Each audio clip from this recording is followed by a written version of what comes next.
أعوذ بالله من الشيطان الرجيم. بسم الله الرحمن الرحيم. سبحان الذي أسرى بعبده ليلا من المسجد الحرام إلى المسجد الأقصى الذي باركنا حوله لنريه من آياتنا إنه هو السميع البصير. وآتينا موسى الكتاب وجعلناه هدى لبني إسرائيل ألا تتخذوا من دوني وكيلا ذرية من حملنا مع نوح إنه كان عبدا شكورا. وقضينا إلى بني إسرائيل في الكتاب لتفسدن في الأرض مرتين ولتعلن علوا كبيرا فإذا جاء وعد أولاهما بعثنا عليكم عبادا لنا أولي بأس شديد فجاسوا خلال الديار وكان وعدا مفعولا. ثم رددنا لكم الكرة عليهم وأمددناكم بأموال وبنين وجعلناكم أكثر نفيرا. إن أحسنتم أحسنتم لأنفسكم وإن أسأتم فلها فإذا جاء وعد الآخرة ليسوءوا وجوهكم وليدخلوا المسجد كما دخلوه أول مرة وليتبروا ما علوا تتبيرا. عسى ربكم أن يرحمكم وإن عدتم عدنا وجعلنا جهنم للكافرين حصيرا. إن هذا القرآن يهدي للتي هي أقوم ويبشر المؤمنين الذين يعملون الصالحات أن لهم أجرا كبيرا وأن الذين لا يؤمنون بالآخرة أعتدنا لهم عذابا أليما. ويدعو الإنسان بالشر دعاءه بالخير وكان الإنسان عجولا. وجعلنا الليل والنهار آيتين فمحونا آية الليل وجعلنا آية النهار مبصرة لتبتغوا فضلا من ربكم ولتعلموا عدد السنين والحساب وكل شيء فصلناه تفصيلا. وكل إنسان ألزمناه طائره في عنقه ونخرج له يوم القيامة كتابا يلقاه منشورا. اقرأ كتابك كفى بنفسك اليوم عليك حسيبا. من اهتدى فإنما يهتدي لنفسه ومن ضل فإنما يضل عليها ولا تزر وازرة وزر أخرى وما كنا معذبين حتى نبعث رسولا. وإذا أردنا أن نهلك قرية أمرنا متر فيها ففسقوا فيها فحق عليها القول فدمرناها تدميرا. وكم أهلكنا من القرون من بعد نوح وكفى بربك بذنوب عباده خبيرا بصيرا. من كان يريد العاجلة عجلنا له فيها ما نشاء لمن نريد ثم جعلنا له جهنم يصلاها مذموما مدحورا. ومن أراد الآخرة وسعى لها سعيها وهو مؤمن فأولئك كان سعيهم مشكورا. كلا نمد هؤلاء وهؤلاء من عطاء ربك وما كان عطاء ربك محظورا. انظر كيف فضلنا بعضهم على بعض وللآخرة أكبر درجات وأكبر تفضيلا. لا تجعل مع الله إلها آخر فتقعد مذموما مخذولا. وقضى ربك ألا تعبدوا إلا إياه وبالوالدين إحسانا. إما يبلغن عندك الكبر أحدهما أو كلاهما فلا تقل لهما أف ولا تنهرهما وقل لهما قولا كريما. واخفض لهما جناح الذل من الرحمة وقل رب ارحمهما كما ربياني صغيرا. ربكم أعلم بما في نفوسكم إن تكونوا صالحين فإنه كان للأوابين غفورا وآت ذا القربى حقه والمسكين وابن السبيل ولا تبذر تبذيرا إن المبذرين كانوا إخوان الشياطين وكان الشيطان لربه كفورا وإما تعرضن عنهم ابتغاء رحمة من ربك ترجوها فقل لهم قولا ميسورا ولا تجعل يدك مغلولة إلى عنقك ولا تبسطها كل البسط فتقعد ملوما محسورا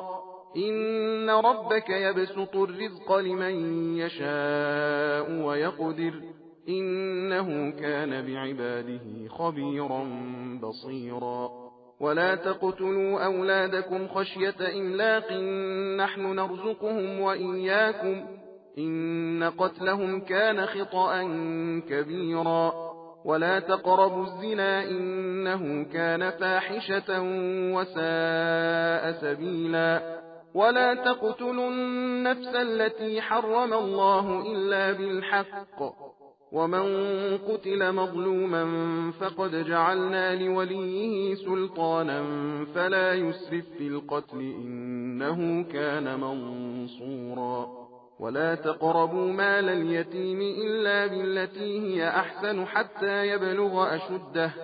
وأوفوا بالعهد إن العهد كان مسؤولا وأوفوا الكيل إذا كلتم وزنوا بالقسطاس المستقيم ذلك خير وأحسن تأويلا ولا تقف ما ليس لك به علم إن السمع والبصر والفؤاد كل أولئك كان عنه مسؤولا ولا تمش في الأرض مرحا إنك لن تخرق الأرض ولن تبلغ الجبال طولا كل ذلك كان سيئه عند ربك مكروها ذلك مما أوحى إليك ربك من الحكمة ولا تجعل مع الله إلها آخر فتلقى في جهنم ملوما مدحورا أفأصفاكم ربكم بالبنين واتخذ من الملائكة إناثا إنكم لتقولون قولا عظيما ولقد صرفنا في هذا القرآن ليذكروا وما يزيدهم إلا نفورا قل لو كان معه آلهة كما يقولون إذا لابتغوا إلى ذي العرش سبيلا سبحانه وتعالى عما يقولون علوا كبيرا تسبح له السماوات السبع والأرض ومن فيهن وإن من شيء إلا يسبح بحمده ولكن لا تفقهون تسبيحهم إنه كان حليما غفورا وإذا قرأت القرآن جعلنا بينك وبين الذين لا يؤمنون بالآخرة حجابا مستورا وجعلنا على قلوبهم أكنة أن يفقهوه وفي آذانهم وقرا وإذا ذكرت ربك في القرآن وحده ولوا على أدبارهم نفورا نحن أعلم بما يستمعون به إذ يستمعون إليك وإذ هم نجوى إذ يقول الظالمون إن تتبعون إلا رجلا مسحورا انظر كيف ضربوا لك الأمثال فضلوا فلا يستطيعون سبيلا وقالوا أئذا كنا عظاما ورفاتا أئنا لمبعوثون خلقا جديدا قل كونوا حجارة أو حديدا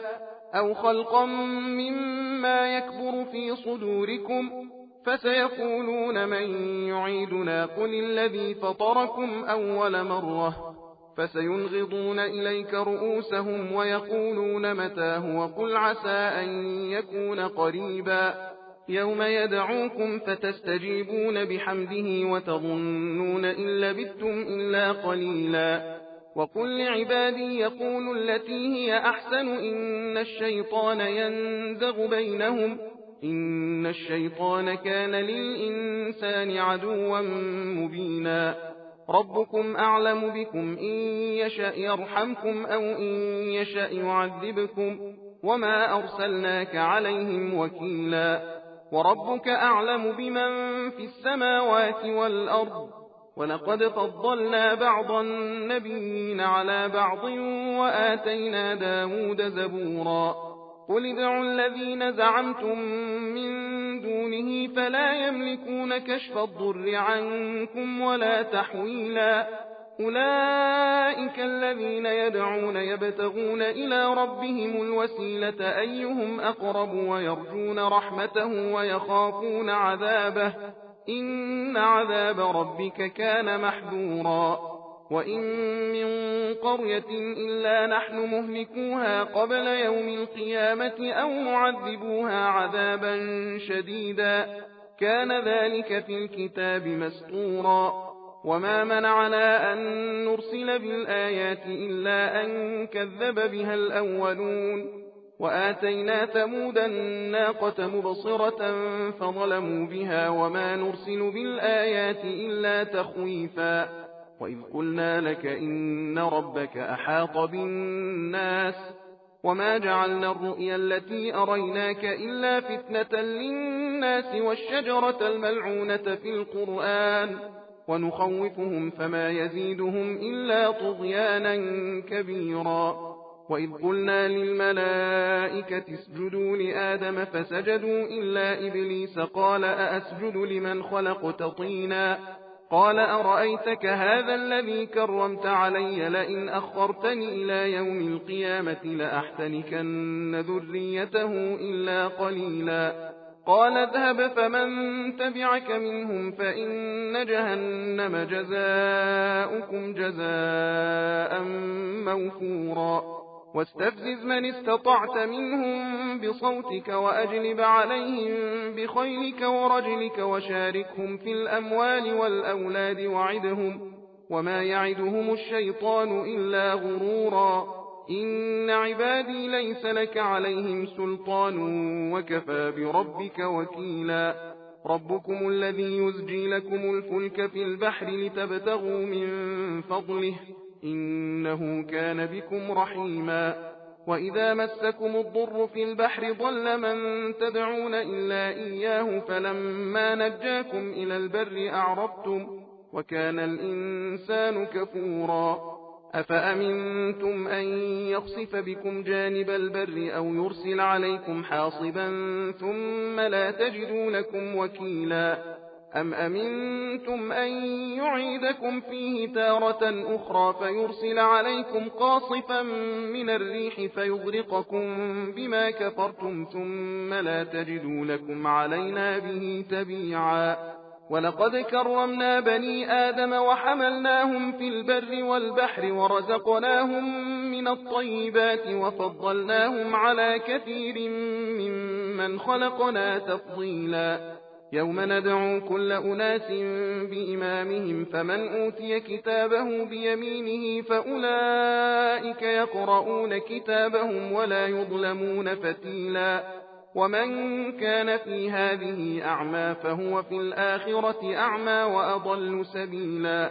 وإن كادوا ليفتنونك عن الذي أوحينا إليك لتفتري علينا غيره وإذا لاتخذوك خليلا ولولا أن ثبتناك لقد كدت تركن إليهم شيئا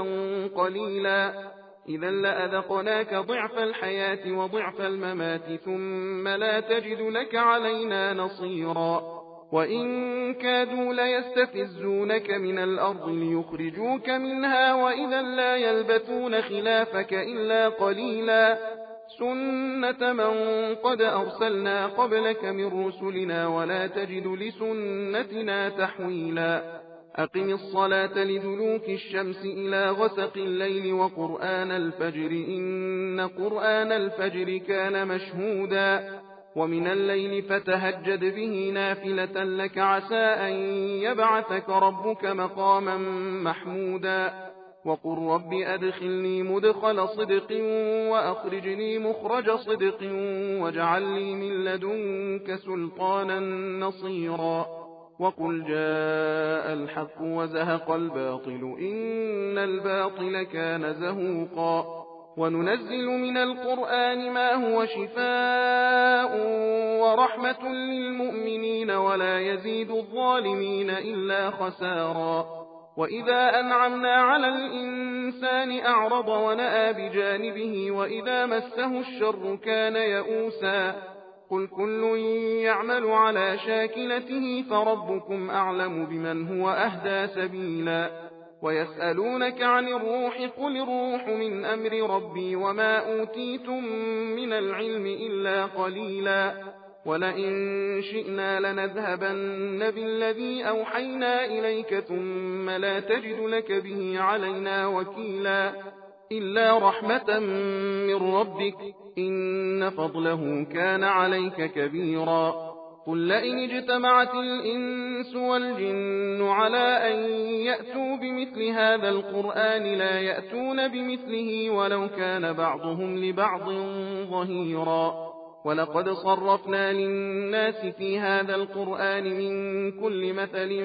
فأبى أكثر الناس إلا كفورا وقالوا لن نؤمن لك حتى تفجر لنا من الأرض ينبوعا أو تكون لك جنة من نخيل وعنب فتفجر الأنهار خلالها تفجيرا أو تسقط السماء كما زعمت علينا كسفا أو تأتي بالله والملائكة قبيلا أو يكون لك بيت من زخرف أو ترقى في السماء ولن نؤمن لرقيك حتى تنزل علينا كتابا نقرأه قل سبحان ربي هل كنت إلا بشرا رسولا وما منع الناس أن يؤمنوا إذ جاءهم الهدى إلا أن قالوا أبعث الله بشرا رسولا قل لو كان في الأرض ملائكة يمشون مطمئنين لنزلنا عليهم من السماء ملكا رسولا قل كفى بالله شهيدا بيني وبينكم إنه كان بعباده خبيرا بصيرا ومن يهد الله فهو المهتد ومن يضلل فلن تجد لهم أولياء من دونه ونحشرهم يوم القيامة على وجوههم عميا وبكما وصما مأواهم جهنم كلما خبت زدناهم سعيرا ذلك جزاؤهم بأنهم كفروا بآياتنا وقالوا أئذا كنا عظاما ورفاتا أئنا لمبعوثون خلقا جديدا أولم يروا أن الله الذي خلق السماوات والأرض قادر على أن يخلق مثلهم وجعل لهم أجلا لا ريب فيه فأبى الظالمون إلا كفورا قل لو أنتم تملكون خزائن رحمة ربي إذا لأمسكتم خشية الإنفاق وكان الإنسان قتورا ولقد آتينا موسى 9 آيات بينات فاسأل بني إسرائيل إذ جاءهم فقال له فرعون إني لأظنك يا موسى مسحورا قال لقد علمت ما أنزل هؤلاء إلا رب السماوات والأرض بصائر وإني لأظنك يا فرعون مثبورا فأراد أن يستفزهم من الأرض فأغرقناه ومن معه جميعا وقلنا من بعده لبني إسرائيل اسكنوا الأرض فإذا جاء وعد الآخرة جئنا بكم لفيفا وبالحق أنزلناه وبالحق نزل وما أرسلناك إلا مبشرا ونذيرا وقرآنا فرقناه لتقرأه على الناس على مكث ونزلناه تنزيلا قل آمنوا به أو لا تؤمنوا إن الذين أوتوا العلم من قبله إذا يتلى عليهم يخرون للأذقان سجدا ويقولون سبحان ربنا إن كان وعد ربنا لمفعولا ويخرون للأذقان يبكون ويزيدهم خشوعا. قل ادعوا الله أو ادعوا الرحمن أيما تدعوا فله الأسماء الحسنى ولا تجهر بصلاتك ولا تخافت بها وابتغ بين ذلك سبيلا. وقل الحمد لله الذي لم يتخذ ولدا ولم يكن له شريك في الملك ولم يكن له ولي من الذل وكبره تكبيرا. بسم الله الرحمن الرحيم. الحمد لله الذي أنزل على عبده الكتاب ولم يجعل له عوجا قيما لينذر بأسا شديدا من لدنه ويبشر المؤمنين الذين يعملون الصالحات أن لهم أجرا حسنا ماكثين فيه أبدا وينذر الذين قالوا اتخذ الله ولدا ما لهم به من علم ولا لآبائهم كبرت كلمة تخرج من أفواههم إن يقولون إلا كذبا فلعلك باخع نفسك على آثارهم إن لم يؤمنوا بهذا الحديث أسفا إنا جعلنا ما على الأرض زينة لها لنبلوهم أيهم أحسن عملا وإنا لجاعلون ما عليها صعيدا جرزا. أم حسبت أن أصحاب الكهف والرقيم كانوا من آياتنا عجبا إذ أوى الفتية إلى الكهف فقالوا ربنا آتنا من لدنك رحمة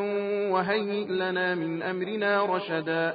فضربنا على آذانهم في الكهف سنين عددا ثم بعثناهم لنعلم أي الحزبين أحصى لما لبثوا أمدا نحن نقص عليك نبأهم بالحق إنهم فتية آمنوا بربهم وزدناهم هدى وربطنا على قلوبهم إذ قاموا فقالوا ربنا رب السماوات والأرض لن ندعو من دونه إلها لقد قلنا إذا شططا هؤلاء قوم اتخذوا من دونه آلهة لولا يأتون عليهم بسلطان بين فمن أظلم ممن افترى على الله كذبا وإذ اعتزلتموهم وما يعبدون إلا الله فأووا إلى الكهف ينشر لكم ربكم من رحمته ويهيئ لكم من أمركم مرفقا وترى الشمس إذا طلعت تزاور عن كهفهم ذات اليمين وإذا غربت تقرضهم ذات الشمال وهم في فجوة منه ذلك من آيات الله من يهد الله فهو المهتد ومن يضلل فلن تجد له وليا مرشدا وتحسبهم أيقاظا وهم رقود ونقلبهم ذات اليمين وذات الشمال وكلبهم باسط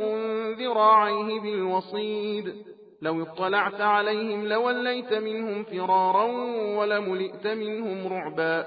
وكذلك بعثناهم ليتساءلوا بينهم قال قائل منهم كم لبثتم قالوا لبثنا يوما أو بعض يوم قالوا ربكم أعلم بما لبثتم فابعثوا أحدكم بورقكم هذه إلى المدينة فلينظر أيها أزكى طعاما فليأتكم برزق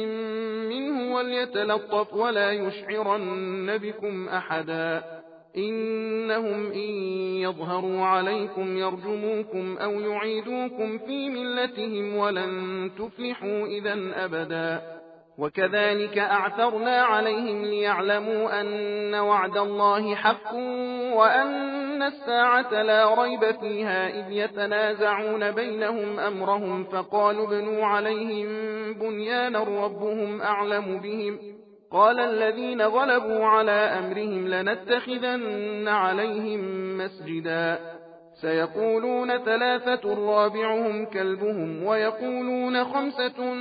سادسهم كلبهم رجما بالغيب ويقولون 7 وثامنهم كلبهم قل ربي أعلم بعدتهم ما يعلمهم إلا قليل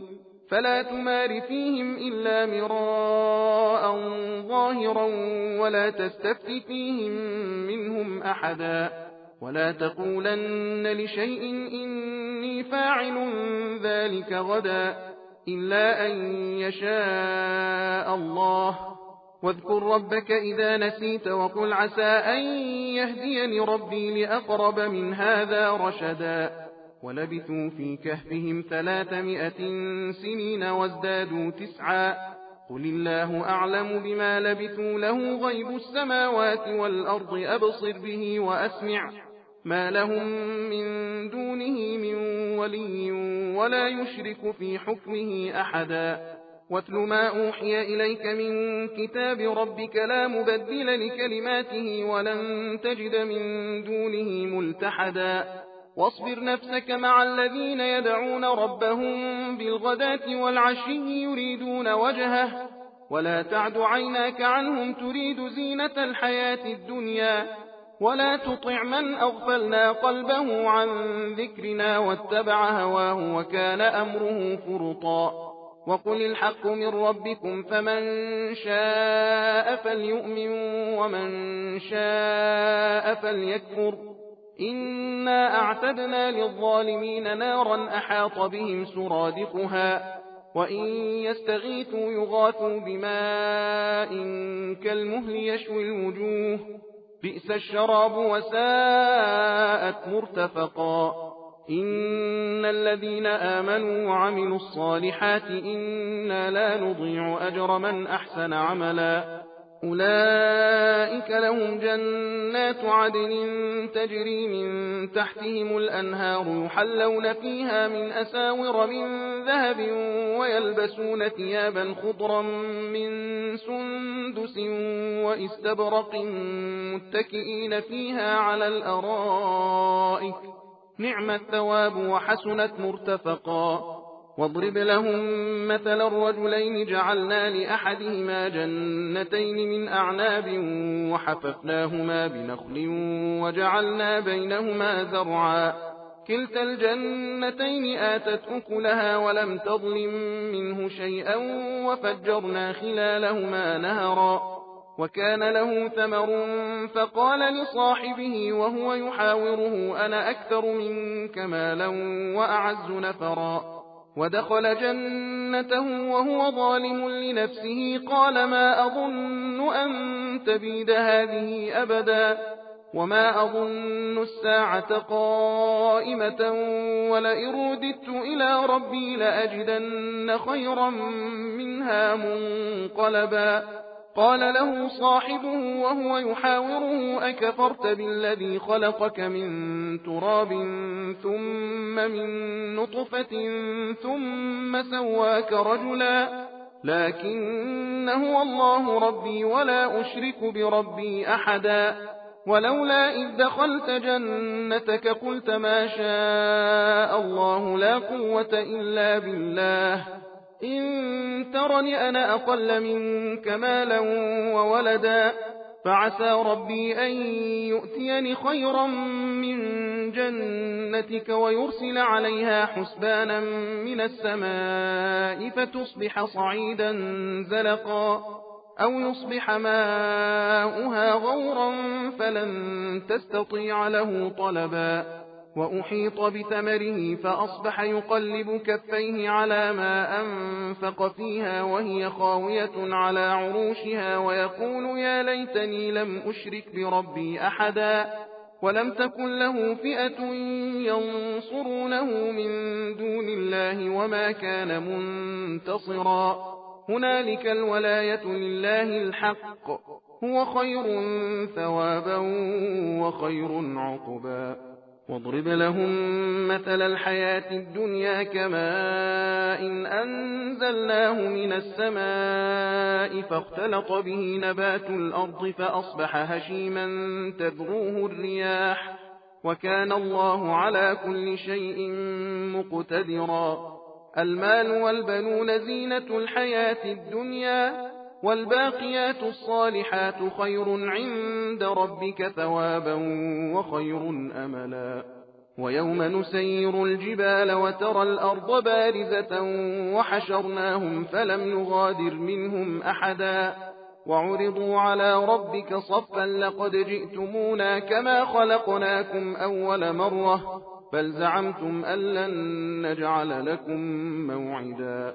ووضع الكتاب فترى المجرمين مشفقين مما فيه ويقولون يا ويلتنا ما لهذا الكتاب لا يغادر صغيرة ولا كبيرة إلا أحصاها ووجدوا ما عملوا حاضرا ولا يظلم ربك أحدا وإذ قلنا للملائكة اسجدوا لآدم فسجدوا إلا إبليس كان من الجن ففسق عن أمر ربه أفتتخذونه وذريته أولياء من دوني وهم لكم عدو بئس للظالمين بدلا ما أشهدتهم خلق السماوات والأرض ولا خلق أنفسهم وما كنت متخذ المضلين عضدا ويوم يقول نادوا شركائي الذين زعمتم فدعوهم فلم يستجيبوا لهم وجعلنا بينهم موبقا ورأى المجرمون النار فظنوا أنهم مواقعوها ولم يجدوا عنها مصرفا ولقد صرفنا في هذا القرآن للناس من كل مثل وكان الإنسان أكثر شيء جدلا وما منع الناس أن يؤمنوا إذ جاءهم الهدى ويستغفروا ربهم إلا أن تأتيهم سنة الأولين أو يأتيهم العذاب قبلا وما نرسل المرسلين إلا مبشرين ومنذرين ويجادل الذين كفروا بالباطل ليدحضوا به الحق واتخذوا آياتي وما أنذروا هزوا ومن أظلم ممن ذكر بآيات ربه فأعرض عنها ونسي ما قدمت يداه إنا جعلنا على قلوبهم أكنة أن يفقهوه وفي آذانهم وقرا وإن تدعوهم إلى الهدى فلن يهتدوا إذا أبدا وربك الغفور ذو الرحمة لو يؤاخذهم بما كسبوا لعجل لهم العذاب بل لهم موعد لن يجدوا من دونه موئلا وتلك القرى أهلكناهم لما ظلموا وجعلنا لمهلكهم موعدا وإذ قال موسى لفتاه لا أبرح حتى أبلغ مجمع البحرين أو أمضي حقبا فلما بلغا مجمع بينهما نسيا حوتهما فاتخذ سبيله في البحر سربا فلما جاوزا قال لفتاه آتنا غداءنا لقد لقينا من سفرنا هذا نصبا قال أرأيت إذ أوينا إلى الصخرة فإني نسيت الحوت وما أنسانيه إلا الشيطان أن أذكره واتخذ سبيله في البحر عجبا قال ذلك ما كنا نبغي فارتدا على آثارهما قصصا فوجدا عبدا من عبادنا آتيناه رحمة من عندنا وعلمناه من لدنا علما قال له موسى هل أتبعك على أن تعلمني مما علمت رشدا قال إنك لن تستطيع معي صبرا وكيف تصبر على ما لم تحط به خبرا قال ستجدني إن شاء الله صابرا ولا أعصي لك أمرا قال فإن اتبعتني فلا تسألني عن شيء حتى أحدث لك منه ذكرا فانطلقا حتى إذا ركبا في السفينة خرقها قال أخرقتها لتغرق أهلها لقد جئت شيئا إمرا قال ألم أقل إنك لن تستطيع معي صبرا قال لا تؤاخذني بما نسيت ولا ترهقني من أمري عسرا فانطلقا حتى إذا لقيا غلاما فقتله قال أقتلت نفسا زكية بغير نفس لقد جئت شيئا نكرا صدق الله العلي العظيم. إنا هدينا